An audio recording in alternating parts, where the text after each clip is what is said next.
नमस्कार। छत्तीसगढ़ में नई सरकार का गठन हो चुका है। जैसा कि पता है कि नई सरकार के गठन में भारतीय जनता पार्टी ने यहाँ सरकार बनाई है, जो कि कोई नहीं जानता था, समझता था। एग्जिट पोल सारे कांग्रेस से के पक्ष में अपनी राय दे रहे थे, लेकिन भारतीय जनता पार्टी ने यहाँ पर अपनी बहुमत साबित कर दिया है और एक मुख्यमंत्री के साथ दो मुख्यमंत्री का फार्मूला बन चुका है। डॉक्टर रमन सिंह, जो कि पूर्व मुख्यमंत्री हैं, उन्हें एक सम्मानी पद, स्पीकर का पद दिया गया है और कल ही मंत्रिमंडल का गठन हो चुका है।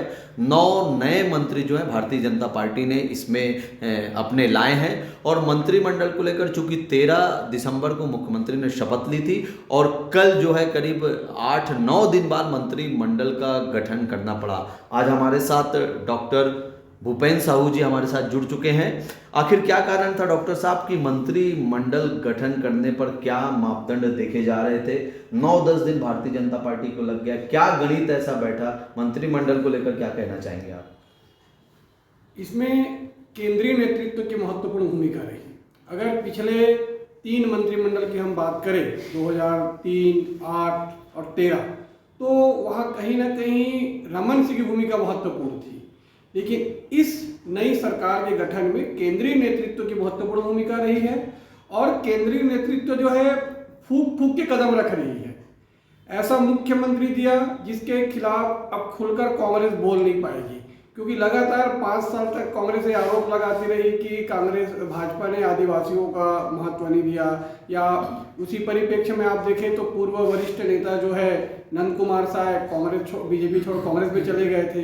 तो एक आदिवासी नेतृत्व को देना और उसके साथ 2 सहयोगी उप मुख्यमंत्री उनको साधने का प्रयास किया गया है कि चूंकि वो अरुण साहब प्रदेश अध्यक्ष थे तो उनको भी एक सम्मानजनक पद दिया गया और एक कठिन परिस्थिति में विजय शर्मा ने चुनाव जीता तो उनको भी एक सम्मानजनक पद देने का प्रयास किया गया है।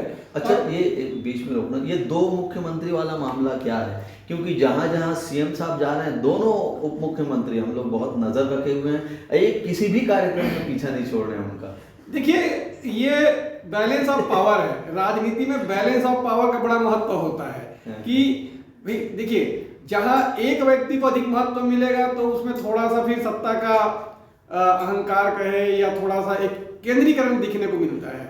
लेकिन जब आप समकक्ष खड़ा कर देते हैं, और इन्होंने एक नहीं तीनों स्टेट में ही फार्मूला अपनाया कि एक मुख्यमंत्री 2 उप मुख्यमंत्री, तो एक बैलेंस देने का प्रयास किया है कि भाई वो सिर्फ उप का फर्क है, वो भी मुख्यमंत्री है, आप भी हैं, और हाँ, आप संवैधानिक पद है, आप बड़े पद में हो, डायरेक्ट मुख्यमंत्री हो, वो आपके नीचे है। लेकिन एक बैलेंस तैयार किया जा रहा है और एक वो तैयार किया जा रहा है कि भाई ये भी सीख रहे हैं आपके पीछे पीछे, हो सकता है कल इसको भी मौका मिल जाए, उप हट जाए और अगले 5 साल बाद ये मुख्यमंत्री बन जाए।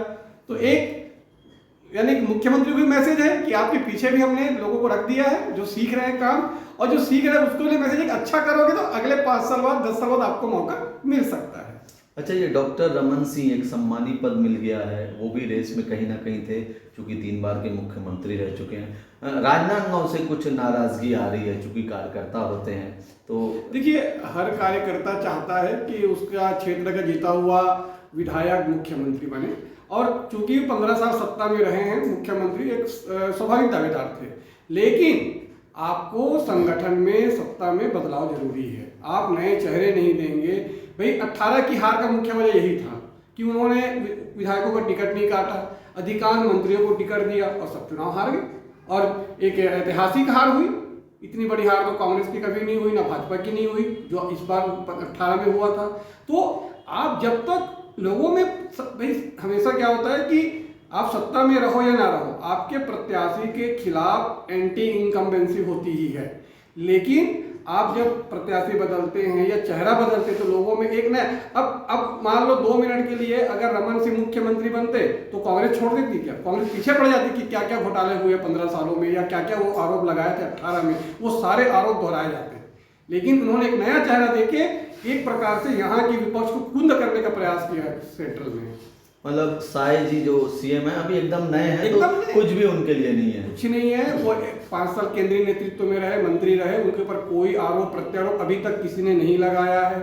उनका पूरा जो पृष्ठभूमि है बड़ा एक साफ छवि का है, और इसका फायदा इनको आगे मिलेगा ही मिलेगा। 20 साल के बाद छत्तीसगढ़ को आदिवासी मुख्यमंत्री मिला है, ये बहुत बड़ी उपलब्धि है। अच्छा, मंत्रिमंडल को लेकर जो 9 मंत्री अभी बनाए गए हैं, रायपुर से हम शुरू करते हैं तो बृजमोहन अग्रवाल एक बड़ा नाम है, रामविचार नेताम, तो इनका तो लग ही रहा था कि कहीं ना कहीं 8 बार से बृजमोहन है, रामविचार नेताम भी वरिष्ठ हैं, तो इनका तो लग ही रहा था कि मंत्रिमंडल में ये आएंगे।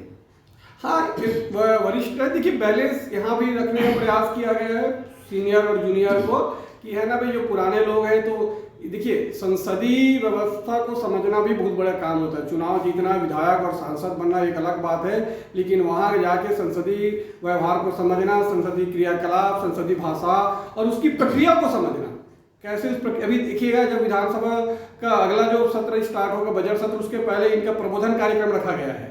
तो नए जो विधायक या मंत्री बनते हैं, उनको कुछ पता नहीं होता भाई कैसे काम करना है, तो उनको सिखाया जाता है। तो वहाँ पर ये बड़े जो विधायक होते हैं, सीनियर मंत्री होते हैं, वो लोग स्थिति को भाप लेते हैं। अच्छा, पार्टी ये समझती है कि बृजमोहन अग्रवाल राज्य के लिए, चूंकि रायपुर शहर से हैं, जो बात बोलते हैं या रखते हैं, वो सरकार की बात हो या विपक्ष की बात हो, वो पूरे राज्य में जाती है।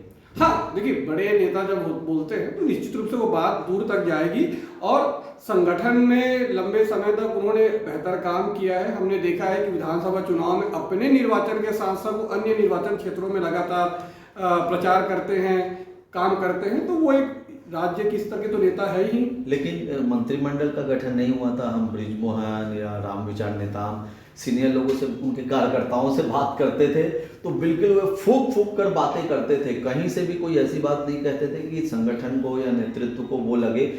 ये एक लाइन में कहना चाहूँ तो डरे हुए थे, क्योंकि बीजेपी का जो पैटर्न चला था नए लोगों को सामने लाना।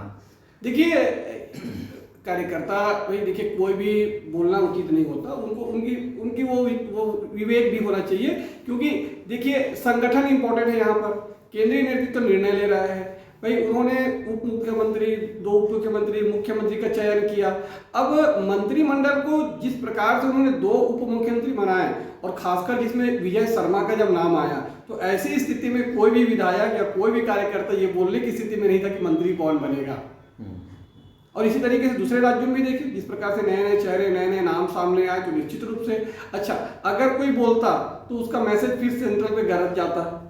हम एक उदाहरण दे सकते हैं रेणुका सिंह का। रेणुका सिंह जब रिजल्ट के 2 दिन तक उनका चालू हो गया था कि भाई लगभग लग रहा था कि वो मुख्यमंत्री बनने जा रही है, कलेक्टर एसपी उसके घर का सुरक्षा मुआयना करने गए, उनकी बेटी मीडिया में आके बोली मैं चाहती हूँ मेरी मम्मी मुख्यमंत्री बने, और उसके बाद कार्यकर्ता उनके घर के सामने भजन कर रहे हैं, यज्ञ कर रहे हैं। तो ये सब केंद्रीय नेतृत्व तो पसंद नहीं करता। आप शांत रहिए, जो मिलना है वो मिलेगा।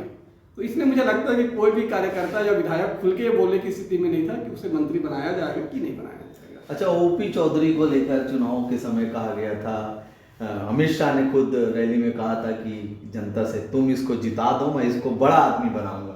बन गया ओपी चौधरी बड़ा आदमी? देखिए, पहले बार हारा, उसके बाद दूसरा बार उसका सीट बदल के उसको टिकट दिया है। पहली बात तो भाजपा उस पर भरोसा करती थी, और आपको कैबिनेट मंत्री बना दिया गया है, आप निश्चित में बड़े आदमी बन गए हैं। इसी प्रकार का अमित शाह ने विष्णुदेव साय के लिए भी कहा था कि इनको जिताइए, हम इनको बड़ा आदमी बनाएंगे। तो जिनको बड़ा आदमी बनाने की घोषणा साफ साफ करके गए थे, बनते जा रहे हैं। अच्छा, जो लोग पहली बार चुनाव लड़े, विशेष रूप से टंकराम वर्मा जो हैं बलौदा बाजार से, लक्ष्मी राजवाड़े भटगांव से, और लखनलाल जो हैं अग्रवाल, जिन्होंने जयसिंह अग्रवाल जैसे कद्दावर मंत्री को हराया, इनको भी विभाग दिया है। निश्चित रूप से देखिए, भाजपा एक सेकंड लाइन तैयार कर रही है, और ये संगठन की खूबसूरती है। भाई, कब तक एक व्यक्ति लीड करता रहेगा? आप सेकंड लाइन जब तक तैयार नहीं करेंगे, तो आपके पास लीडरशिप की क्राइसिस आने लगेगी, और कार्यकर्ता एक प्रकार से उसका मनोबल टूटने लगता है। जब इस प्रकार से लोगों को मौका मिलता है, तो एक उसका लंबा मैसेज जाता है कि हाँ भाई, हम मेहनत करेंगे तो हमारे लिए भी आगे अपॉर्चुनिटी है। आप टंकराम वर्मा जो जी हैं, जो बलौदा बाजार के विधायक हैं, वो भले ही फर्स्ट टाइम विधायक बने हैं, लेकिन उनका लंबा अनुभव है मंत्रियों के साथ काम करने का। वो 3 मंत्री के पीए रह चुके हैं, तो उनको संसदीय चीज़ें या पॉलिटिकली जो एक्टिविटी है उसके बारे में लंबा अनुभव है। इसी प्रकार से लक्ष्मी राजवाड़े जी, जो भटगांव क्षेत्र की विधायक हैं, वो पहले भी जिला पंचायत की सदस्य रह चुकी है, जनपद में रह चुकी है, संगठन में काम कर चुकी है। प्रायः हम क्या होता है, एक सामान्य आदमी जब तक उसे बड़ा पद ना मिले या मंत्री या विधायक, हम जानते नहीं, लेकिन ये लोग लंबे समय तक संगठन में काम करते रहते हैं। टंकराम वर्मा जी इसके पहले ग्रामीण अध्यक्ष भी रहे अपने क्षेत्र में, तो संगठन से जुड़े हुए थे। अच्छा, अब राजेश मूणत हो गए, अमर अग्रवाल हो गए और अजय चंद्राकर, इनकी क्या भूमिका होगी? वरिष्ठ हैं, मार्गदर्शन देंगे कैसे काम करना है। मुझे नहीं लग रहा है कि आगे चल के बहुत ज़्यादा फेरबदल होने की संभावना है, क्योंकि एक सीट उन्होंने बचा के रखा हुआ है। आप मुस्कुरा कर बोले तो मुझे लाल कृष्ण आडवाणी की याद आ हाँ गई। बिल्कुल बिल्कुल, लाल कृष्ण आडवाणी या मुरली मनोहर जोशी आप मान के चल सकते हैं। कि देखिए होता क्या है भाई, कि मैंने फिर वही कहूँगा ना भाई, सेकेंड बात आपको खड़ी करनी पड़ेगी। भाई अग्रवाल समाज से एक मंत्री चाहिए था, आपने बना दिया ब्रिजमोहन अग्रवाल को, लेकिन आप अब कितने को मौका देंगे? मूणत जी अल्पसंख्यक वर्ग से आते हैं, तो जरूरी नहीं है। इस सरकार या इस समय पार्टी ने एक अच्छा काम ये किया है कि उन्होंने अधिकांश अन्य पिछड़ा वर्ग और आदिवासी को मौका दिया है, जिसकी मांग हमेशा चलते रही है। और पिछले की जो सरकारें रही हैं रमन मंत्रिमंडल में, इनमें इनको महत्व कम दिया जाता था। तो ये इसका फायदा आगे चल के लोकसभा चुनाव में भी मिलेगा, और आगे चल के अगर ये लोग स्थायी रहे तो मिलेगा ही मिलेगा। अच्छा, एक नाव चुनाव में और चुनाव के बाद बहुत तेजी से आगे बढ़ा ईश्वर साहू का, साजा से, जिन्होंने रविंद्र चौबे को हराया। उनको भी कोई बढ़िया से जगह मिल सकती है? संसदीय सचिव, आयोग, मंडल, कहीं आ सकते हैं वो? नहीं, मुझे नहीं लगता। अच्छा, चुनाव टिकट दिए, एक माहौल बना, वो जीत गए, उतना उसके लिए बहुत है। और मैं समझता हूँ ईश्वर साहू जी को ऐसी कोई लालसा ना रखे, क्योंकि देखिए उनका जो पृष्ठभूमि है वो उनको अभी लंबा, अगर राजनीति में रहना है तो लंबा संघर्ष करना पड़ेगा। जो ऐसे टाइप के जो रिजल्ट्स होते हैं वो जरूरी नहीं है अगले 5 साल में कोई रिजल्ट मिले आपको। एक तत्कालिक गुबार होता है लोगों के मन में, वो एक आधी बार फूटता है, हर बार फूटे ऐसा नहीं हो सकता। तो मुझे लगता है ईश्वर साहू जी मंत्री या संसदीय सचिव के रूप में तो मुझे दूर तक उनसे उम्मीद नहीं है कि वो बन पाएंगे। अच्छा, कांग्रेस के लिए अभी क्या बचा है? राज्य में लोकसभा चुनाव है कुछ महीनों के बाद, फिर पार्षद नगरीय निकाय के चुनाव है, तो कांग्रेस को किस दृष्टिकोण से देख रहे हैं? देखिए लोकसभा चुनाव में तो कांग्रेस के लिए खास अपॉर्चुनिटी मुझे नहीं दिखती। पिछले बार जैसे इन्होंने 9 सीटें भाजपा ने जीती और 2 सीटें कांग्रेस ने जीती थी, जबकि अगर हम 2018 विधानसभा का मैं पैमाना देखें तो उसके अकॉर्डिंग तो शायद बीजेपी का यहाँ एक MP भी नहीं जीत सकता था। लेकिन उन्होंने चीज़ें चेंज की, क्योंकि मोदी रहा, मोदी वेब और मोदी चेहरा है, तो वहाँ पर मुझे नहीं लग रहा लोकसभा मुझे तो अपॉर्चुनिटीज है।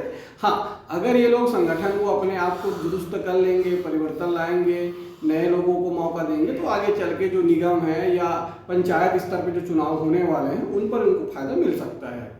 अब डिपेंड करता है कि वो आगे किसको रखते हैं। जिस प्रकार से अभी स्पीकर की नियुक्ति हुई है, ठीक है, अच्छी बात है कि वो एक साफ सभी के सुलझे हुए व्यक्ति हैं, लेकिन मेरा ये मानना है कि स्पीकर को थोड़ा एग्रेसिव होना चाहिए, क्योंकि स्पीकर है जो सरकार का विरोध करेगा, सदन का विपक्ष का नेता होता है वो।